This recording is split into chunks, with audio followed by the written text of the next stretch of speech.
My Lords, in 2002, in a small town in Yorkshire, young British men we had grown up with travelled from Batley to Gujarat in India for a holiday.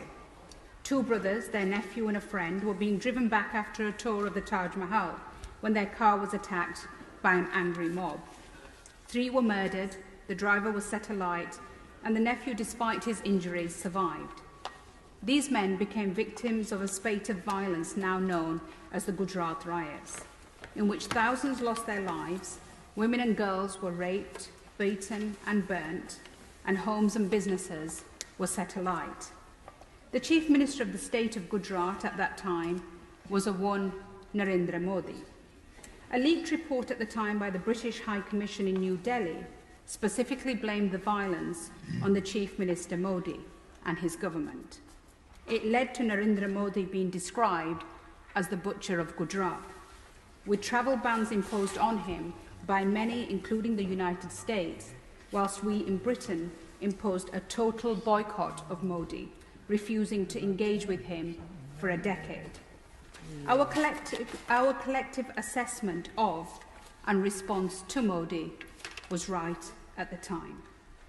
Years later, Modi looked set to become Prime Minister of India, and the United States, the UK and others found ourselves having to unban and re-engage. Not, my Lords, because we agreed with him, nor had any truck with his ideology, but because it was expedient to do so. Indeed, we said as much, making it clear that engagement was not endorsement. My Lords, let me say clearly, we are right to engage the Prime Minister of India, whoever that may happen to be.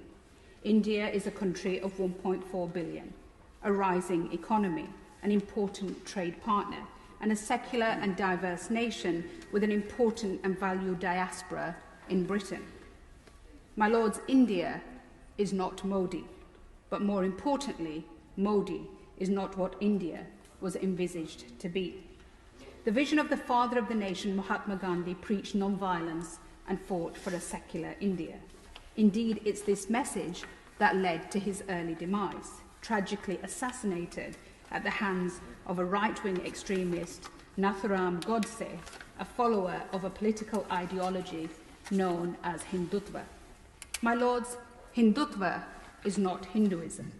The great faith of Hinduism, one of the oldest religions in the world, practiced for thousands of years, rooted in spirituality, is one that has always coexisted with other beliefs. Hindutva, on the other hand, diminishes plural secular societies.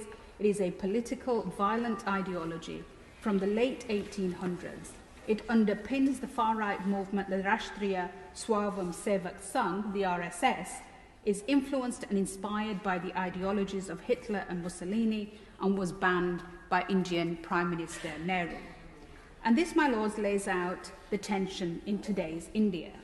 On the one hand, a diverse, multi-faith, secular India, and on the other, a country where the ideology of Hindutva underpins the politics of power, with the one banned RSS now playing centre stage, engaged in politics through its political wing, the BJP, and in violence through its mass training camps, led by Prime Minister Modi, an ex-RSS pracharak, a senior propagator. My Lords, what we saw play out in Gujarat 2002 under Chief Minister Modi, we are now tragically seeing play out across India under Prime Minister Modi. From lynchings to burnings of home, lootings to rape, the ideology of Hindutva and its promoters has attracted widespread criticism from Indian civil society committed to a secular state as enshrined in the Indian constitution. Discrimination and harassment of Christian, Muslim, Sikh and Dalit communities, attacks on those in interfaith marriages, the passing of anti-conversion and citizenship amendment laws, targeted killings, burning and bulldozing of minority homes, desecrations of places of worship, boycott of businesses based on religion, and even citing Mother Teresa and her work as a Christian conspiracy are now mainstream. For years, Indian civil society have been sounding the alarm bells. Women groups in 2020 accused Modi of encouraging communal hate and fear-mongering, making women of all communities feel more insecure and threatened.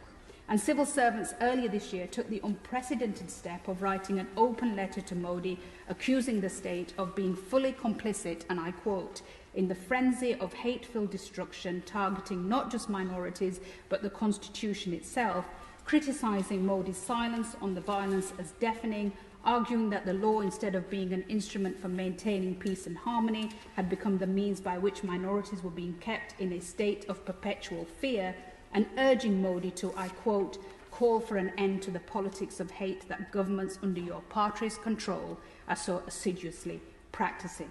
My lords, at best, Modi and his senior ministers never condemn the violence. At worst, their rhetoric, through words on public record, instigate and feed the violence.